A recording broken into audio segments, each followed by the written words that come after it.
Hi guys, welcome back to my YouTube channel. Today we're gonna see a prose on Two Gentlemen of Verona written by A.J. Cronin.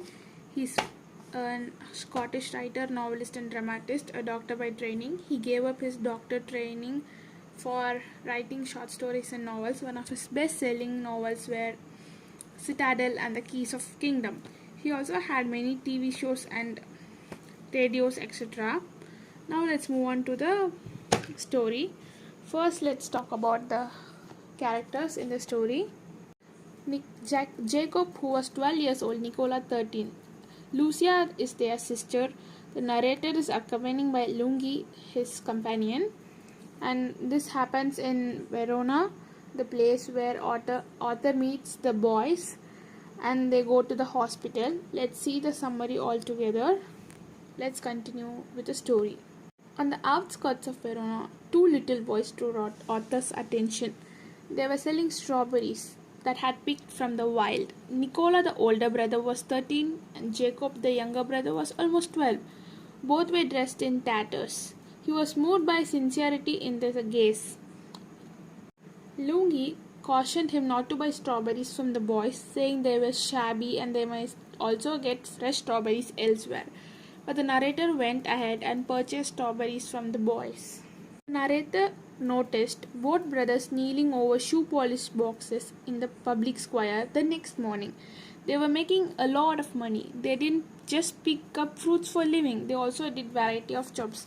Now here we can see the author is seeing the boys first in the city where they sell fruits, and the next morning he sees them in the public square where they also polish the shoes for the people. They also frequently took tourists on sightseeing on the town, including Juliet's Tomb and other interesting historical places. Their service came in handy for narrator and his driver, but they asked tickets, nothing else. They could be anything else, but they also wanted to be determined in life and work hard. To earn money, they cleaned shoes, sold fruits, vended newspaper, escorted visitors about the city, and did number of odd jobs to make their living. The narrator noticed both the boys sleeping on the pavement later one night. Jacob's head leaned on his older brother's lap. He was dozing off already. It was almost 12 o'clock. They were waiting for the final bus for Powder, so that they could sell the newspaper to the passengers getting on the bus. The narrator assumed they must making lot of money from the jobs they were taking previously. They also worked for so long, ate so little, and didn't spend any money on the garments. They only worked hard and hustled so hard. The narrator thought that they might be saving money to relocate from America, but on the other hand, they just wanted to save money for the thing which we'll be seeing in next page. The author had a kind offer to them. On Monday, the author was scheduled to leave Verona. Before departing, he wondered if he could help the brothers in any possible ways that he could do. Every Sunday, Jacob said they went to Poleta, 30 kilometers away from where they live. They used to rent a bicycle to get there. He asked that he could give them a ride this time. The narrator insisted he would personally drive because Lungi has taken her day off. They drove to the small scenic village the afternoon. Next, they pulled through a massive red-roofed villa. They promised the narrator they would return back in an hour and wait in the car for some minutes. They promised the author that they would be returned in an hour, so told him to wait in the car. The boys entered the building and immediately disappeared. The author tried to follow them later. When the author followed them inside the hospital, the author found a grill entrance. He was curious to find out what's there, so he rang the bell. In a white uniform, a professional nurse came, pleasant looking. He escorted him to the hospital.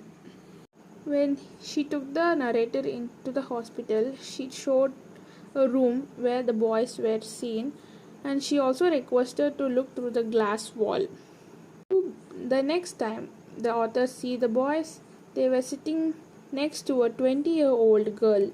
She looked a lot like the brothers. She was watching them having a conversation. The narrator was unearthed by the nurse. The narrator looked at the nurse curiously. The nurse said she would be more happy to take him inside, but the authors denied.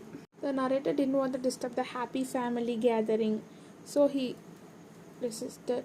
The narrator don't wanted to the narrator didn't want to The narrator didn't want to disturb the happy family gathering. He pleased the nurse not to tell.